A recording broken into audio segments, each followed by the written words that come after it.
Well, thanks very much for being here to listen to Groupthink in Academia. Those watching on YouTube can click below for the slide deck, which contains some links. The talk is based on a paper I did with Charlotta Stern, a sociologist at Stockholm University. She's also my wife. The paper was published in the Politically Correct University by AEI and also in the Independent Review. The focus is on the United States, but I think the situation is quite similar elsewhere. So I think the story pretty much generalizes. I'm going to use the term left broadly to include people who in a heads-up choice between Democrats and Republicans would lean toward the Democrats. So it's kind of a broad definition of left. I just want to make that clear. And so the complement then is non-left, pretty much everybody else, I suppose. With Mitchell Langbert, Tony Quain, we did a look at the top universities in 2016 in these 5 fields, and you can see the Democrat to Republican ratios. Econ is 4.5 to 1 in this set, and these are much larger for the most part. Over the 5, it's 11.5.1. So the left completely dominates, okay? Even in econ, this would certainly be called domination. Mitchell looked at the top liberal arts colleges and did many more fields, and it's a similar kind of story. So the left just totally dominates today. For all 4-year colleges today, I would lower the number somewhat to something like 10 to 1 because those were looking at the top, and from what we know, I think that's a safe estimate. But this is a change from about 30, 40, 50 years ago, and with increasing uniformity, okay, where it's now almost 100% leftist. And they're almost never classical liberal Democrat voters. The policy surveys show that. This is data from a 2003 survey asking about 18 policy issues where 1 is supporting the intervention stated and 5 is opposing it. So I would be down here. Classical liberals would tend to be down here on these 18 issues summed up, whereas the overall distribution of actual professors in these 6 fields that we looked at is, as you see here, much further to the left. And econ is not all that different than the others when you look at it and the responses. It is different, it's noticeably different, but it's not really profoundly different. So why are there so few classical liberal professors? Theory 1 would be academics are wise, classical liberalism is unwise, and so they get sorted out. Theory 2 is almost the opposite. Classical liberalism is wise and academics are not, at least to the extent that they oppose classical liberalism.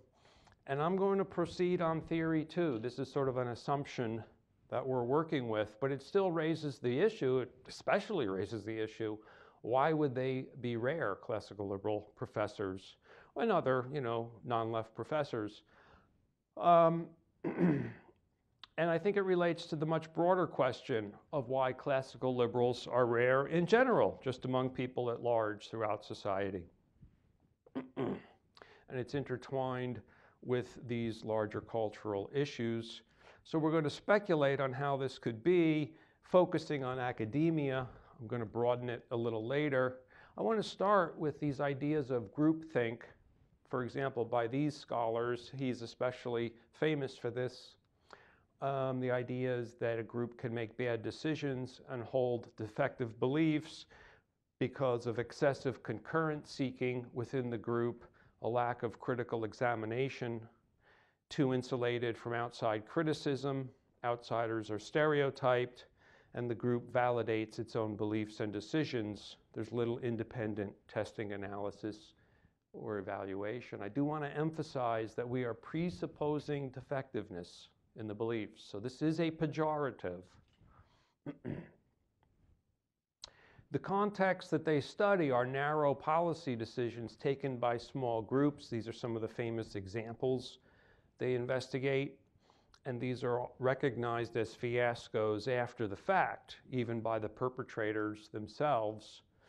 And this kind of groupthink theory is cited in a lot of different scholarly literatures. Janis's groupthink works have 18,000 plus Google Scholar citations. He says groupthink refers to a deterioration of mental efficiency, reality testing, and moral judgment that results from in-group pressures. Hart says the focus of this study will be on flaws in the operation of small, high-level groups at the helm of major projects or policies that become fiascos. There's some similarity then from their small groups to our issue of academia. We presuppose a defectiveness in beliefs, and there's a sort of in-group here, but there are differences. Their groups are small, chief-based, concerned about security leaks and such, often under great stress, making high stakes or risky decisions, dealing with immediate exigent circumstances. And the beliefs are specific to the decision at hand, shallow in a sense, so should we invade at the Bay of Pigs, and not about one's deeper selfhood necessarily, and hence there's greater potential for eventual admission of the defectiveness they labored under at the time. Academic groups, by comparison, are much larger, the boundaries are much blurrier, they're not chief-based, less specific action-oriented, less stressful, urgent, risky, secret. However, academic beliefs are deeper and are more about selfhood. You know, few people really change their moral or political outlook that much after the age of 25. And so in a sense, what we're doing is we're looking at a whole person's life about these big, deep selfhood type moral issues and thinking of that as the moment to which we are applying groupthink. And now it just becomes a very large scale application. Not everything fits perfectly, but I think enough fits to make the application or the adaptation useful. So this, you can think of Jonathan Haidt's sacred beliefs that he talks about. Academia is less cohesive with less clear policy decisions. However, we do have tribes in academia that are parallel to the groupthinks that they look at. But still, that still raises the huge question of how can entire disciplines be on the wrong track and persist on the wrong track. So let's look at a particular university, XYU, and consider one of its departments, history. Now, you might think of XYU as a hierarchical organization. You know, you go to campus, you see the buildings, you know that it's led, so to speak, by the provost or the presidents, or the president, trustees, deans, and that kind of thing. You might look at this building and see history on one of the floors, sandwiched between these other departments. It sounds like a part, like a subunit. It sounds subordinate. But the truth is that the department is very much unto itself. For its important decisions, who to hire, who to tenure and promote, what to teach, what to research, whom to write for, which students to promote, etc., these administrators play very little role. They're not in the position to tell the history department which historian to hire. They're not there to supervene their decisions. The dean is usually a former professor and maybe comes from geography or literature or biology or what have you. He's not going to tell the historians that they made the wrong choice. And so they're basically rubber stampers and leaving the department very autonomous. And so how do they make these decisions, these personnel decisions in particular? Well, it's majority vote within the department. So suppose we get to a point where a large portion of the department is left, okay? Let's say it's around 50%. And furthermore, let's suppose, which I think is quite reasonable, that people think it's important to share this outlook about morals and politics, about what's important, how to interpret history, what topics in history to study and to tell people about, and so on. They have a very strong sense of homophily here, of people liking people who share the same ideas and beliefs. Okay, these again are like the sacred beliefs. And so they're likely, they want to hire someone like themselves. And when 51% do so, it goes to 55%. And then the next time around, they feel the same way, homophily, what's important to be a good colleague and professor, that's the right attitude towards the world, and what's important and what's right and wrong. And so it goes from 55 to 60%. And so you get a tendency towards uniformity and the eradication of minority viewpoints. Okay, so the department ethos is not as simple as that. It's not an iron logic. There's a lot more subtlety to it. The people involved get to know each other, and it becomes actually filled with dilemmas. Like sometimes if you're part of a minority, you might refrain from being very vocal because it's actually going to inspire opposition to what you favor. Like, oh, well, if Klein likes it, then I'm definitely against it. And so it's a complicated thing, but there is commonly an ethic of consensus whereby a vocal minority can sink an objectionable candidate, very objectionable to them. And so there is a tendency towards an okay by everybody candidate. But still, we have the overriding tendency then for this ideological uniformity. So that makes us think that the XYU history department, once it gets past this tipping point, will tend towards uniformity, but that's XYU, okay? Okay, what about the other universities? Maybe they'll be different, right? Maybe we have competition in ideas, the intellectual marketplace, right? Contestable markets. Will we get diverse history departments at different universities? Let's ask that question. So let's think again about how they answer these important questions, like who to hire. Well, folks, they look to the norms and standards of capital H history, it turns out. And this is partly out of a very sincere faith in those standards and norms. Being part of the profession is often an important part of someone's selfhood and meaning, and they take it all very seriously. They really believe in the standards and norms of capital H history.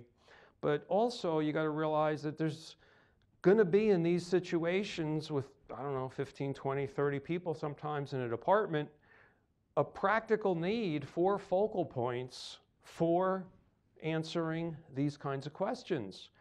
And once if you're going to reject this set of focal points, all the rankings of journals and departments and historians that come from capital H history, publication records and so on, if you're going to say, I don't believe in that, I'm different than that, you cannot easily offer a different set of focal points that the other, 20 people in the department are going to assent to. It's just a question of there not being other focal points to operate upon. And so the profession very much answers these questions for all history departments, pretty much. Not every single one, of course, there's some oddball schools, but by and large, almost entirely. And so history departments, in fact, operate within this kind of monocentric club or pyramid history, which cuts laterally across campuses, again, generating these rankings of things which are used to decide these decisions. So again, we think on XYU campus, a building with its departments, but really capital H history cuts laterally across the campuses. These are settlements within this larger tribe of the academic discipline, which very much make a pyramid because there is this strict hierarchy and ranking, And so what's going on at the apex here at the top of the pyramid is especially important and sort of tells the whole story. The departments up here like Harvard have totally outsized influence in terms of prestige and everything else. And they produce, first of all, they place their graduate students best in the positions all the way through the pyramid, and they produce the most of them. Okay, so the people at the apex kind of sweep their people all the way through. They create the standards on which XYU is making its decisions, and so it's extremely powerful. So you people like to think that the discipline is polycentric, contestable, diverse, but really it's extremely hierarchical, focused on the apex, which also have their sub-pyramids nested within the whole big pyramid of fields, like, you know, early American history, antebellum history, economic history. So even history has all its like sub-field histories and so on. Yeah, and they have to do this, but this is sort of the key thing to keep in mind. History is what historians do. Historians are those with history degrees and history appointments. The whole sort of apparatus becomes self-validating and self-delimiting in a sense. Non-left views are heterodox, and they might try to exist and get on, but the pyramid remains the gravitational well for practice and individual ambition. If any parallel pyramid gets erected at all, this is sort of a non-left pyramid of some sort, it's basically ignored. That's the main thing that would happen and does happen. But sometimes it gets somewhat co-opted. So there's also sort of a co-optation, which is understandable. But there's really just not that much parallel pyramid going on, I would say. Like in history, what is the non-left parallel pyramid? I mean, you tell me. Maybe there's more out there than I realize, but I don't see much. And so all of these different players, including the non-left players, you know, they're pretty easy to be co-opted. I mean, it's good to be a professor, frankly. Ask Brian Kaplan, he writes a lot of blog posts about that. It's great to be an econ professor. And it is. And so it's very understandable for all these sorts of reasons. Now, this encompasses both public and private. Some 70 to 80% of professors are government employees, like myself, but the private schools are just as much enmeshed in this pyramid. You know, Yale also has to sell its PhDs to history, and they're just very much, they're part of the top of the pyramid and everything else. So it doesn't much matter public-private. Just do a quick thought experiment. What if waiters work this way? Like you think, oh, it's a labor market for historians, like labor market efficiency, you know, supply and demand, competition. Well, what if waiters were like this? So that each waiter job is controlled by a waiter department. And I'm talking about a waiter at the restaurant. Each waiter department spends money with slight regard for the preferences of restaurant customers. There are some 200 waiter departments. Each waiter department gets whatever prestige and revenue it has by adhering to the standards of the encompassing club. And each department produces the new young waiters whom it tries to place in the pyramid. Non-waiters, the rest of us, are deemed unqualified to criticize the standards of the waiter club. Waiters at top departments set the tone. They maybe rub shoulders with cultural elites of different kinds. If you had that kind of structure, you know, you'd have maybe groupthink problems in waiters too. And we don't have groupthink problems in waiters because it's not at all like that, but it's just a vastly different labor market. It is a labor market, but supply and demand here consists of historians in a very immediate sense. Historians producing historians and historians buying historians. It's not like waiters are producing and buying waiters, right? So the pyramid is like a genteel society drawing resources indirectly, much of it from taxpayers. It's very self-validating. And they replicate each other, themselves, I should say, in their PhD students. Studies of this show this is none of what I'm saying is at all controversial, really. No one really denies it. This paper in the American Sociological Review, which is a top social journal, says it really clearly. He does the numbers. It's really extraordinary about the power of the top 5 departments. I won't read this. Brian Leiter said this about tenure track jobs over these years. A third came from 3 schools.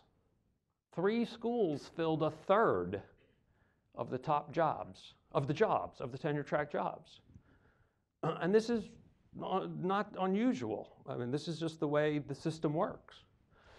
What about culture beyond the academy? Can outsiders criticize? Well, they lack salience and eminence, as we've said, and so they're generally ignored. So, I'm not even saying that if we had a free market, whatever exactly that would mean, that everything would be honky-dory. I don't think wisdom and enlightenment and scholarship and philosophy works that way. But, it's not like waiters to begin with. But it's not at all a free market. It's a highly, highly governmentalized or socialized market, as we know, in a whole bunch of ways, not just the government employment. So these are the 3 major components again, and they explain why once unenlightened views come to dominate, they could become quite uniform and locked in and little challenged, at least by anybody with great academic or scholarly prestige or standing. Now, we've seen this. I want to talk a little bit about the narrowness of the Democratic tent as compared to the Republican tent here. And this channels Steven Pinker's left pole type of thinking, which I very much subscribe to. I don't know if you've seen this YouTube video. If you type it in at YouTube, Steven Pinker left pole, it's like 60 seconds. And the idea is that the way the language seems to have evolved is that it's like almost as if there's a left pole like the North Pole. And if you move in any direction from there, you're going right, right? And so right actually just means kind of like not left. And I think there's a great deal of truth to this, and that the non-left is much more coalitional and diverse, and this is borne out. Here's the minimum wage. Blue is Democrat, party line, support as opposed to oppose. Republicans are diverse. Here's OSHA regulation. FDA, same thing. Water and air quality, EPA, same thing. Discrimination by private parties, same thing. Gun control, same thing. Redistribution, same thing. Government production of schooling, same thing. Here's something quite the opposite. The Republicans are pretty party line-ish in opposing government ownership of industrial enterprises, while the Democrats have diversity on the issue of socialism. I think this is from 2003, by the way, and I wonder whether it might even look quite different today. But if so, it's going further in what I'm saying. This is another, again, this is 2003 data, but still, I think it's okay, and it's a number of different fields. These are scholars from scholarly associations.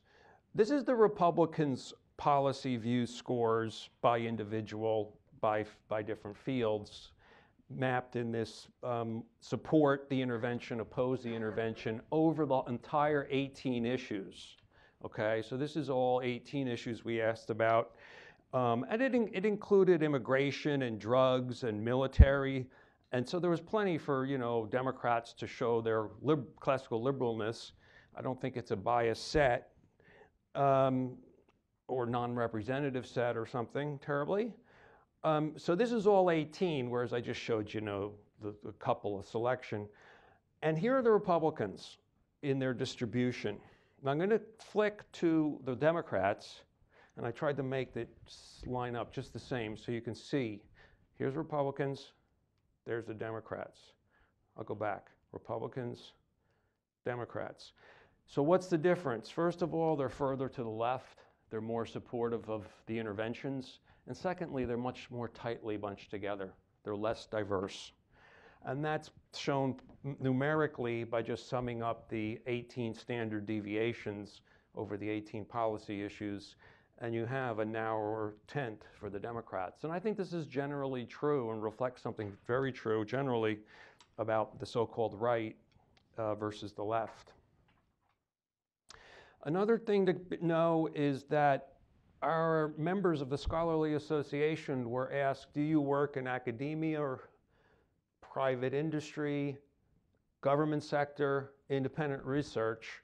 And those other three, now if we just call those non-academic, a much larger proportion of the Republicans are here rather than here.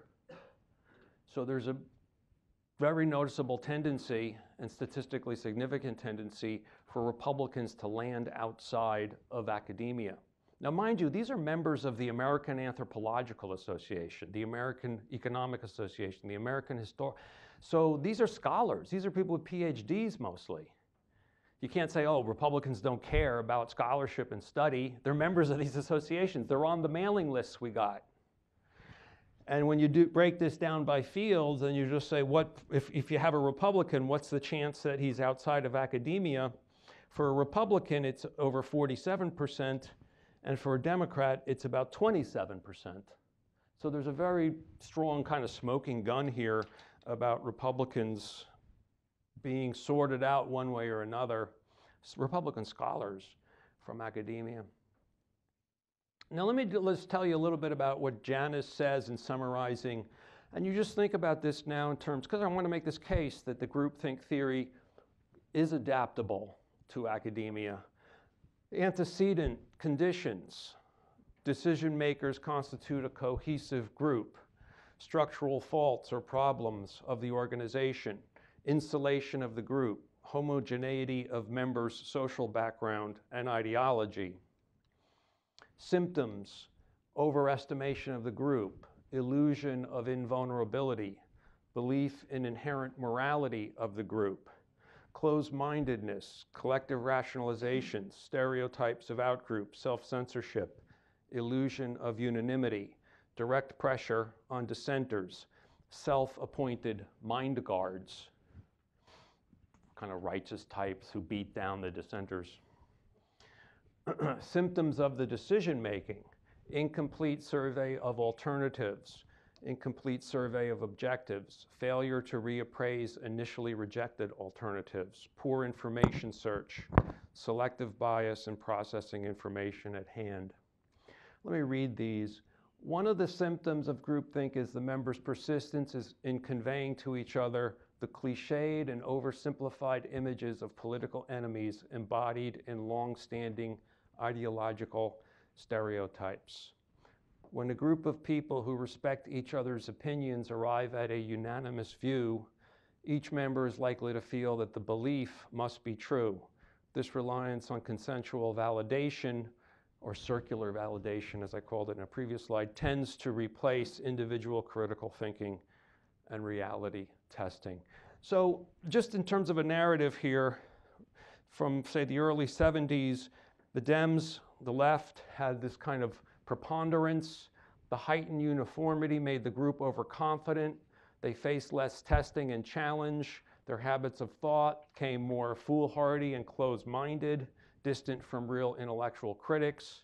They latched onto stereotypes. Now this is the key. This is part of it, this kind of vicious cycle.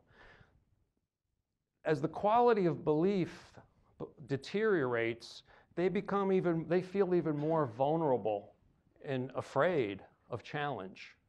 They become more fragile. So they have to make their vetting, keeping out the non-left, even stronger. And so you get a kind of downward spiral here.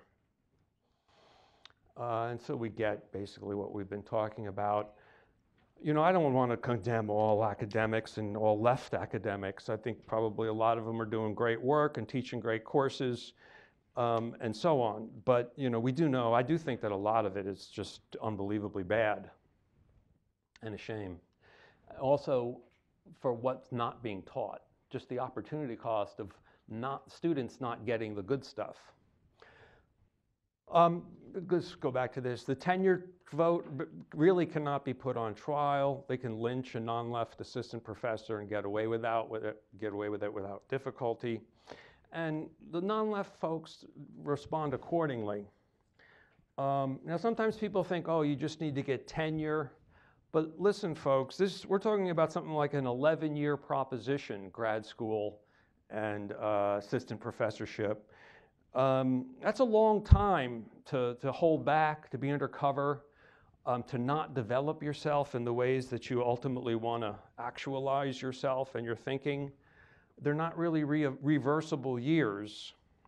And so even if you get through, you know, it's not clear what you're going to be able to do at that point. Furthermore, even after tenure, you totally depend on your colleagues for all these kind of things, consideration as well as material and comfort resources. You don't want to be a source of acrimony. I mean, nobody wants that. And so even tenured non-leftists shrink from criticizing the dominant ways of thinking. By and large, they're often cowed and reserved and domesticated. You know, I see this very plainly in myself. I think it's perfectly appropriate reaction. It's all around us, so it's just the way of the world. And if you're not prepared to be domesticated, as it were, you just would never have survived this process or entered it. And so the non-leftists tend to sort themselves out. You know, it's a combination of discrimination and sorting. The idea of like separating those two things, as some discourse tries to or pretends to do, is really nonsensical. Okay, and many graduate students then just never encounter non-leftists. And then the leftists, you know, perpetuate this diversity fraud. Now I want to step back and pull back the lens, because you're always asking the question, well, how did it ever get started? Why did it ever get to 51%? And I'm afraid I don't have a simple answer to that. And I think any type of answer would have to actually go to answering even the much larger question, the civilizational question about what, you know, why the world isn't more classical liberal and so on. I think we come from the band of, say, 10,000 years ago. Like Hayek says in his atavism thesis, I think that the band instincts give us certain penchants which can be channeled into a political outlook towards political community and statism. I've called this cohesionism in something I've drafted. And I think that it's in this period when the democratic nation state really kind of emerges and takes over as something that reasserts this band man, if you will, tendency, penchant, instinct. And so I think our troubles in some sense come back to the breakdown of liberalism in this period, a breakdown that is reflected, for example, in the subversion of the central words of liberal civilization, such as these words right here. So that's how big and broad I want to go. I think that these things are more epiphenomenal, these things you hear people mouthing on campus. Those, I mean, some people speak as though, oh, if we can refute one of these, like, then people will come around or something. That's not the way it works, I don't think. It's this deeper cohesionism. And that cohesionism might be driving not only their left-wing politics, but also how they go about doing things and their impulse to cultural influence and activism, all of which would be part of the story of how all of this came to happen over the last, let's say, 150 years. And so academia is then part of a much broader answer to a much broader question that would involve also these major centers or heights of cultural power. Okay, these are some example dissertation theses that I would be interested in reading, but you couldn't imagine somebody writing them, for example. They just wouldn't get on, they wouldn't get published.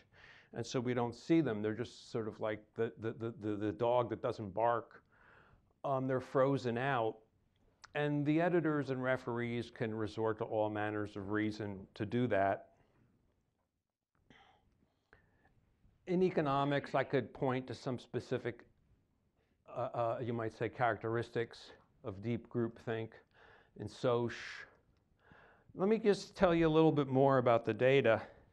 Now, younger professors are even more preponderantly democratic. This is less than 36 years old, 22.7 to 1. So unless some of these Dems walk away, it's just going to become even closer to the ceiling of 100% left. All right, as these guys move through the system, unless they change their colors, it's going to become even closer to the ceiling of 100%. You can see this also if you do it by rank of professor. The younger are even more rock solid Democrat. Gender, women, 21 to 1 versus male, 7.2 to 1. So a big difference. Tiers. So for these 40 top US universities, we created tiers with about 10 in each set. And the higher the tier, the more prestigious, the more rock solid Democrat. So you see it's more left at the apex, at the top. And Mitchell did this for the liberal arts colleges, and it's the same pattern, even more pronounced for his 40 or 50 or 60, I don't remember offhand, top liberal arts colleges. And see, that's why despite he has like 32 to 1 for humanities, 12 to 1 for social sciences. So why do I say 10 to 1? Well, those are the top schools that those numbers are coming from. And so I think a responsible view or estimate for all four-year colleges, humanities and social science faculty, I think 10 to 1 is like a reasonable estimate. Now, leftists sometimes say, look, we know that what proves that Enlightenment chooses leftism is that leftists predominate even where politics doesn't matter. For example, biology or chemistry or math. I don't find, this seems like a great non sequitur to me. I mean, the biologists also care about their homophily. The biologists also care about their sacred beliefs. Colleagues become regular workmates and friends. And you care, they're people too, and they care too about these sacred beliefs. It's super easy to figure out people's politics. I can usually do it by looking at someone's webpage for 10 or 15 minutes or reading their work. But these are campus visits, all-day fairs, even more than that, really. Letters of recommendation, a lot of deep research. And so it's not hard for them to get a sense of where people are coming from. There's also the fact that the government grants lean that way. The whole university structure leans that way. Furthermore, there's a point about non-leftists maybe finding going into private industry less, more worthwhile, more honorable. But anyhow, so, biologists are people too, and they care about homophily and sacred beliefs too. Yeah, right? News, right? What is to be done? Well, by whom and what decision-making situation? Let's run through a few. Well, by the left professors themselves. Correct thyself, become more classical liberal. This is a Janis quote that pertains. Okay, what about trying to overcome the majoritarian departmental decision-making?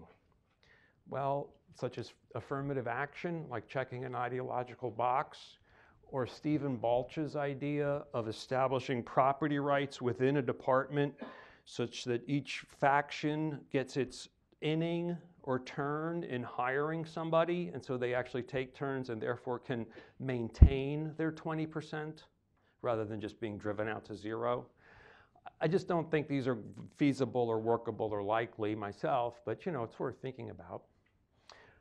What about overcoming the professional pyramid, say by creating new departments or campus institutes, or even creating new schools? All interesting ideas, all difficult, all worthwhile. I mean, some people here have experience with all of this, deep experience. You know, we could talk about that, but these institutes, even if they're quite vital in their own way, and certainly like the Hoover Institution is a major example here, they're not that integrated into the normal academic credentialing and programming, you know. I mean, those people generally are not like raising up new PhDs, or they're spread thin so that they're doing it less and so on. What about just by non-left scholars?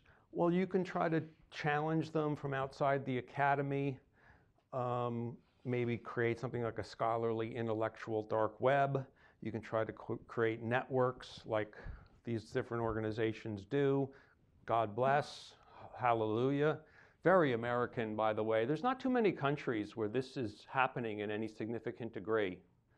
People don't realize how hard this is and how few countries are doing it like much at all. And of course, you want to enter the academic establishment and be the domesticated dissenter. You know, I'm all for that too. You know, knuckle under, get tenure, do what you can. What about public officials, citizens, and voters? Well, the obvious thing is reduce taxpayer support for academia. Also liberalizing these labor and regulations and such that kind of induce demand for these accredited schools, because in some sense people have to go to these colleges and universities to do some of these things just for occupational licensing reasons. So liberalizing that would be great. For non-left donors, stop giving. For non-left parents and students, find less lefty schools and programs or bypass college altogether, perhaps. For non-left employers, don't emphasize the college degree. All interesting issues. So I've posited that classical liberalism is enlightened, and the lack of it is interpreted as groupthink, which has traditionally been applied to small groups of policymakers, but many of the differences are mitigated by mechanisms in academia. Three, again, to reiterate. First, there's this kind of micro-decision of majoritarian politics within departments, which makes the department uniform, and then larger, somewhat macro norms and values of the professional pyramid, and just the sacred beliefs that people kind of sign on to or buy into. And so once something takes over the apex, it kind of determines the whole pyramid. Those are the three elements. Thank you for your attention.